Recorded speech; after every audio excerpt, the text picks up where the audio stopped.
Now take you over to the Western Cape, where SABC News reporter Mariska gives us the latest in that province. Also a province that is quite nervous, precarious for a lot of political parties. Mariska, what's the latest update you have for us from there? Yes, good afternoon to you and all our viewers out there.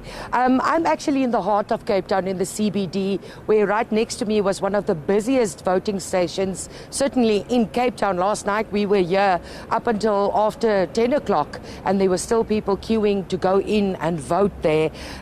What we saw yesterday was immense, the massive turnout everywhere. We heard of people queuing for 4 to 5 hours to be able to cast their ballots. The majority of it went very smoothly and peacefully as far as the voters are concerned. We have one incident that we heard from the police saying that a person has been apprehended that tried to vote twice, and the person will appear in court. But right now I'm going to take you to the people who did their civic duty yesterday, stood in those queues to vote. It's some members of the public who are here to talk to us how they're feeling today and anxiously waiting for those results. So thank you so much. We know you've been waiting patiently. How was your experience yesterday voting? My own experience was good, and whole service was treated right. For me and other things like a change is, I'll be hoping for that, for the change, at least any party that can win, all to the best to it. And lastly, maybe why did you feel it's important for you to cast your vote? I was just hoping it's important, right? I can't say another thing, sure. but you just feel it's the right thing. It's the right thing, yes, to do. Sure. Yes. Thank you very much. So we know you're in a hurry. You waited specially for us. Thank you so much. We've got another gentleman here. Thank you for waiting patiently for us. Same question to you. How was your experience? Did you queue long? Yeah, I waited about 3 hours to vote, Mariska, but I had to do it. I needed to do my civic duty. This is a watershed moment potentially for our country, where the ANC might be brought below 50%. And once that happens, I believe it will be a dawn of a new era in our country.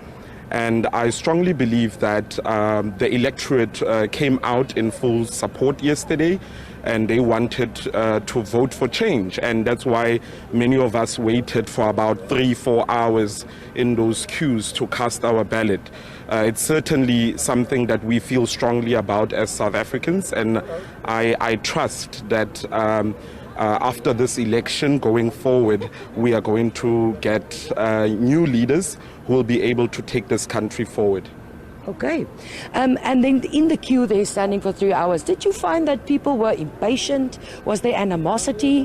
What was the mood like for you? I think there was a lot of political tolerance. I mean, I for one spoke with many South Africans from many political backgrounds. And it was quite it was quite a joyful moment. The frustration was there with the IEC inefficiencies taking time, the voter management system that they used to capture taking its time.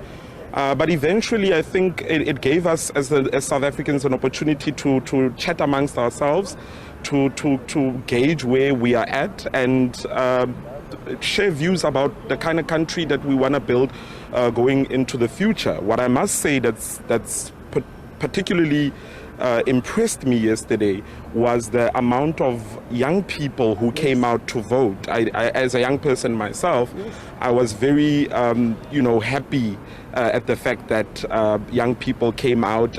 It's quite clear that because more than half of us in a country, I mean, more than youth unemployment is such a big problem in the country. I feel like young people said enough is enough. We need to come out now, we need to vote, and we need to change this current government that's not serving us.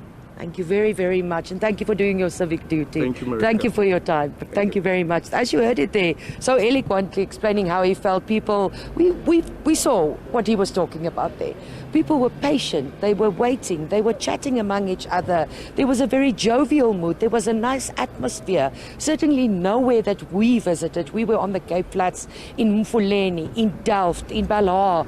Everywhere we went, there was this atmosphere that the gentleman described as calm, patient, people chatting to each other, and most importantly what he mentioned there, the political tolerance that was there. We also saw outside the voting stations, of course, representatives of the different political party, the party agents, even they were jovial. So there were glitches, there were problems. We know of one voting station where the machine didn't work at all and they had to fall back onto the manual voters roll to get the ballots cast and to get the thing going. But besides that, South Africa and certainly people in the Western Cape came out in their numbers, waited patiently, some up to 5-6 hours, and they cast their ballot because they felt it was very, very important to have a say. We had one young girl, or one young lady rather, telling us yesterday, if you don't vote, you cannot complain. And certainly a lot of people came out yesterday to make sure all the complaints they had before is erased by the vote that they cast, whomever the party is that they believe will serve them best. Mariska, thank you so much for that. Really do appreciate it. We'll continue bringing you some of that coverage.